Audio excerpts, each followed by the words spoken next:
नमस्कार दोस्तों, स्वागत है आपका प्रीलिम मार्क बूस्टर इन हिंदी में और डेट है आज की 11 जुलाई 2020। चलिए डिस्कशन स्टार्ट करते हैं। डिस्कशन स्टार्ट करने से पहले एक छोटी सी जानकारी पीडीएफ के बारे में, जो लोग इस वीडियो की पीडीएफ डाउनलोड करना चाहते हैं वो हमारे Telegram channel only civil services से या फिर डिस्क्रिप्शन में दिए गए लिंक से भी डाउनलोड कर सकते हैं। तो चलिए डिस्कशन स्टार्ट करते हैं। सबसे पहला आर्टिकल आज का हमारा जो एशियन डेवलपमेंट बैंक और इंटरनेशनल एनर्जी एजेंसी के बीच में एक एग्रीमेंट साइन किया गया है उसके बारे में है। वैसे तो इस एग्रीमेंट को 2017 में साइन किया गया था, लेकिन अब इसको रिन्यू किया गया है क्योंकि इसका जो टाइम पीरियड था वो 3 वर्ष का था और वह समाप्त हो चुका है। इस वजह से इस एग्रीमेंट को अब रिन्यू किया गया है। किन के बीच में किया गया है रिन्यू किया गया है एशियन डेवलपमेंट बैंक और इंटरनेशनल एनर्जी एजेंसी। देखो, अगर बात की जाए इस कंटेक्स्ट की तो कंटेक्स्ट तो इतना इम्पोर्टेंट नहीं है, लेकिन ये दोनों बॉडीज़ हैं, इनसे संबंधित क्वेश्चन एग्ज़ाम में पूछा जा सकता है, तो इनको हम डिस्कस करेंगे। देखो, बात की जाए 2017 में इस एग्रीमेंट को किया गया था। जो विकासशील देश हैं यानी जो डेवलपिंग कंट्रीज़ हैं उनमें स्वच्छ ऊर्जा के लिए, मतलब कि जो क्लीन एनर्जी होती है उसको प्रमोट करने के लिए, उसको डेवलपमेंट करने के लिए इन दोनों के बीच में एक एग्रीमेंट साइन किया गया था। कब? 2017 में। ठीक है, तो ये फैक्ट इतना सा आपको याद रखना है, इम्पॉर्टेंट है। उसके बाद अगर बात की जाए अब क्या हुआ है, इसको रिन्यू कर दिया गया है। एशियन विकास बैंक के बारे में अगर हम जानें तो एशियन विकास बैंक एक रीजनल बैंक है। कैसी है? रीजनल बैंक है, यानी ये एशियाई विकास बैंक आप यहाँ पर भी देख सकते हैं, क्षेत्रीय विकास बैंक है। एशिया डेवलपमेंट पर इसका फोकस रहता है। उसके बाद अगर बात की जाए इसकी स्थापना हुई थी 19 दिसंबर 1966 को फिलीपींस के मनीला में, और इसका हेडक्वार्टर जो है वो मॉन्टलोंग जो कि मनीला में है। अगर बात की जाए मेंबर्स की तो मेंबर हैं 68। कितने हैं? 68। देखो, इसमें एशिया से अलग भी मेंबर्स हैं। यहाँ पर एक फैक्ट लिखा हुआ है, ये बैंक जो है UN economic commission for Asia and for east और गैर क्षेत्रीय विकसित देशों, मतलब कि जो इस रीजन के नहीं हैं और गैर विकसित देश हैं उनको भी ये सम्मिलित करती है। 68 हैं। भारत भी इसका मेंबर है, ये आपको याद रखना है। चलते हैं आगे इंटरनेशनल एनर्जी एजेंसी के बारे में भी हम जान लेते हैं। इंटरनेशनल एनर्जी एजेंसी की स्थापना की गई थी 1974 में। देखो, इसके अगर बैकग्राउंड की बात की जाए तो 1973 में क्या हुआ था, ऑयल क्राइसिस आई थी, मतलब कि तेल संकट उत्पन्न हुआ था।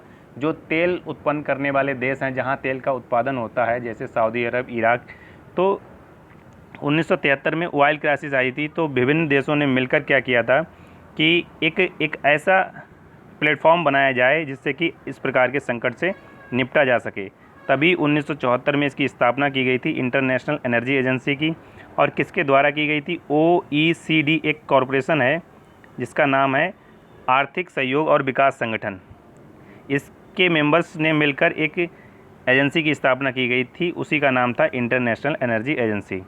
यहाँ पर आप देख सकते हैं OECD के सदस्य देश जो हैं केवल इस ऑर्गेनाइजेशन के सदस्य बन सकते हैं। अगर बात की जाए भारत की तो भारत इसका सदस्य नहीं है, लेकिन भारत एक एसोसिएट कंट्री है, मतलब कि एक सहयोगी देश है। इम्पॉर्टेंट है, यहाँ पर आप कंफ्यूज हो सकते हैं कि इंटरनेशनल एनर्जी एजेंसी का सदस्य भारत है या नहीं। तो भारत इसका मेंबर नहीं है, लेकिन एक एसोसिएट मेंबर है, मतलब कि सहयोगी सदस्य है। और बात की जाए OECD में जितने भी देश हैं उनमें से कितने 7 देश जो हैं वो इसमें शामिल नहीं हैं। टोटल मेंबर्स जो हैं 30 हैं। और बात की जाए लेटेस्ट मेंबर कौन बना है, यहाँ पर स्लाइड में लिखा नहीं गया है। लेटेस्ट मेंबर जो है मैक्सिको बना है 2018 में। ठीक है, मैक्सिको को शामिल किया गया था 2018 में इस इंटरनेशनल एनर्जी एजेंसी में। ठीक है, चलते हैं आगे।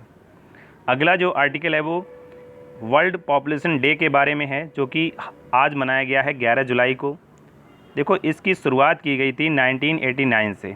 यहाँ पर आप देख सकते हैं 1989 में क्या हुआ था, UN डेवलपमेंट, मतलब कि यूनाइटेड नेशन डेवलपमेंट प्रोग्राम की एक गवर्नर काउंसिल के द्वारा इसका शुरुआत की गई थी। और इसका जो सुझाव है वो दिया था डॉक्टर KC जकारिया ने।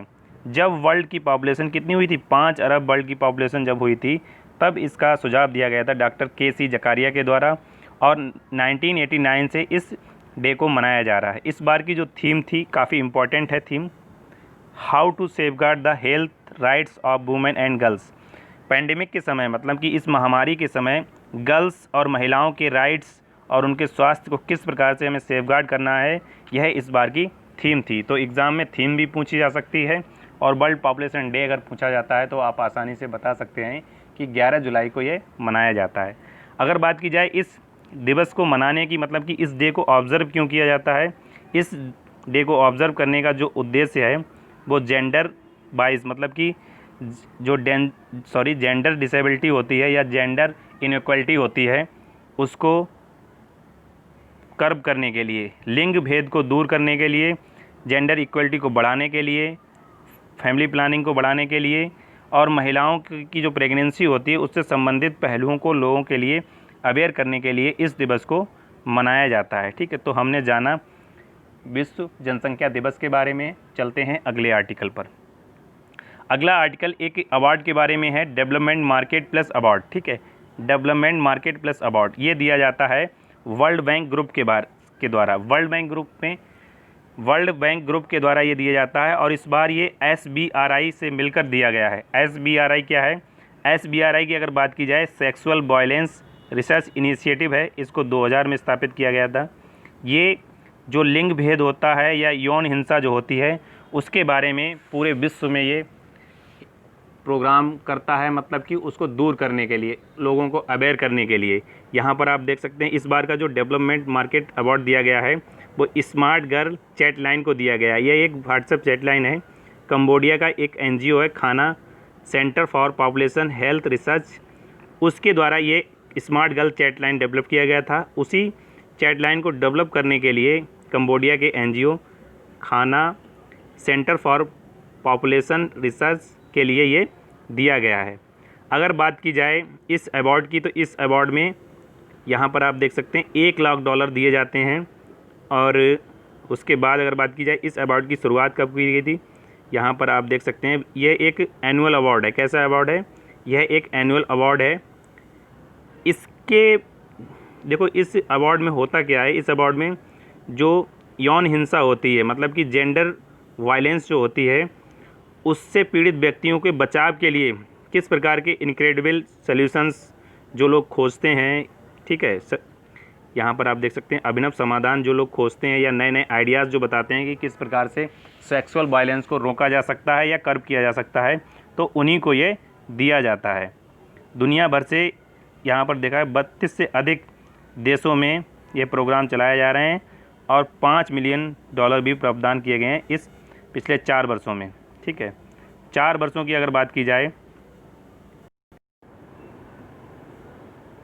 आगे, अगला आर्टिकल अपाचे हेलीकॉप्टर और चिनूक हैवी लिफ्ट हेलीकॉप्टर के बारे में है। रिसेंटली ये न्यूज़ में इसलिए आए हैं कि इनकी जो डिलीवरी थी वो इंडियन एयरफोर्स के लिए पूरी हो चुकी है। यहाँ पर आप देख सकते हैं जून में बोइंग कंपनी ने अभी एक स्टेटमेंट जारी किया था कि जून में ही इन दोनों हेलीकॉप्टर्स की डिलीवरी कर दी गई है इंडियन एयरफोर्स को। 2015 में एग्रीमेंट किया गया था। देखो एग्रीमेंट की डेट ज़्यादा इंपॉर्टेंट नहीं, लेकिन अपाचे हेलीकॉप्टर क्या है, चिनूक हैवी लिफ्ट हेलीकॉप्टर क्या है, इनके बारे में एग्ज़ाम में क्वेश्चन पूछा जा सकता है, या किस देश से हमने इनको प्रिक्योर किया है ये भी पूछा जा सकता है। अगर बात की जाए इनके मैन्युफैक्चरर की, तो मैन्युफैक्चर है बोइंग, जो कि अमेरिका की मल्टी नेशनल एरोस्पेस कंपनी है। ठीक है, इसके द्वारा इसको मैन्युफैक्चर किया जाता है। अभी हमने हाल ही में 22 अपाचे हेलीकॉप्टर लिए हैं अमेरिका से और 15 चिनूक हैवी लिफ्ट हेलीकॉप्टर हमने लिए हैं। अगर बात की जाए अपाचे हेलीकॉप्टर की, तो अपाचे हेलीकॉप्टर एक अटैक हेलीकॉप्टर है। किस प्रकार का हेलीकॉप्टर है? यह एक अटैक हेलीकॉप्टर है, ये आपको याद रखना है। उसके बाद अगर बात की जाए, इसको 1975 में डेवलप किया गया था बोइंग के द्वारा, और देश तो हमने बता ही दिया, संयुक्त राज्य अमेरिका। इसकी स्पीड जो है वो 365 किलोमीटर प्रति घंटा है। अगर बात की जाए ये 776 किलोमीटर तक इसकी रेंज है, जा सकता है। ठीक है, वज़न वगैरह सब आपको याद रखना नहीं है। अगर यहाँ पर बात की जाए ये नाइट में भी उड़ान कर सकता है, इसमें सेंसर्स लगे हुए हैं जिनकी सहायता से ये नाइट में भी उड़ान कर सकता है। ठीक है, 2 इंजन है इसमें, ये सब डिटेल जान लेते हैं बस। ठीक है, चलते हैं दूसरे हेलीकॉप्टर के बारे में भी देख लेते हैं। Chinook heavy lift helicopter. Chinook heavy lift helicopter ये बोइंग के द्वारा निर्मित है और इसको डेवलप करने के लिए यहाँ पर आप देख रहे होंगे कि कंपनी है रोटरक्राफ्ट कंपनी बर्टोल द्वारा इसको विकसित किया गया था, लेकिन मैन्युफैक्चर किया जा रहा है बोइंग के द्वारा। इसकी स्पीड जो है 302 किलोमीटर प्रति घंटा है। इसकी लंबाई 30 मीटर है, काफ़ी अधिक है 30 मीटर। ठीक, यहाँ पर आप देख सकते हैं ये हैवी लिफ्ट है, मतलब कि काफ़ी अधिक वजन लेकर ये उड़ सकता है। इसकी जो स्पीड तो हमने बताई 302 किलोमीटर प्रति घंटा, लेकिन परिभ्रमण मतलब कि एकदम से मुड़ने की जो गति है ये 291 किलोमीटर प्रति घंटा की स्पीड से परिभ्रमण कर सकता है। अगर बात की जाए आज के जो हमने सभी आर्टिकल डिस्कस किए उनके बारे में, तो जल्दी से हम देख लेते हैं आज हमने कौन कौन से आर्टिकल डिस्कस किए क्वेश्चन आंसर फॉर्मेट में। सबसे पहले, हाल ही में भारत अपाचे और चिनूक हेलीकॉप्टर खरीदेगा, किस देश से खरीदेगा? तो आसानी से आप बता सकते हैं अमेरिका से ये खरीदेगा। 22 हमने खरीदे हैं अपाचे और 15 खरीदे हैं हमने चिनूक, टोटल कितने हैं? 37। ठीक है, निर्माता कौन है? बोइंग कंपनी इसकी निर्माता है। विश्व जनसंख्या दिवस की अगर बात की जाए 11 जुलाई को मनाया गया है। इस बार की जो थीम थी वो महिला और गर्ल्स के जो हेल्थ राइट्स हैं और उनकी प्रोटेक्शन से संबंधित जो भी सेफगार्ड हैं उनको प्रमोट करने के लिए ये थीम थी इस बार की। अगर बात की जाए डेवलपमेंट मार्केट प्लस अवार्ड किसने जीता है, तो ये कंबोडिया के एक एनजीओ ने जीता है, स्मार्ट गर्ल्स चैट लाइन के लिए खाना सेंटर फॉर हेल्थ रिसर्च ने। ठीक है, दिया किसने है? वर्ल्ड बैंक और SBRI ने, यानी सेक्सुअल वायलेंस रिसर्च इनिशिएटिव के द्वारा ये अवार्ड दिया गया है। एशियन डेवलपमेंट बैंक का मुख्यालय कहाँ है? तो मनीला में है, माउंटलुंग में। और अंतर्राष्ट्रीय ऊर्जा एजेंसी की अगर बात की जाए तो ये से स्थापित किया गया था 1974 में। तो आज की डिस्कशन में इतना ही। अगर आपको ये वीडियो अच्छी लगी तो लाइक शेयर और कमेंट करें और हमारे चैनल ओनली सिविल सर्विसेज को सब्सक्राइब करें। Thank you for watching.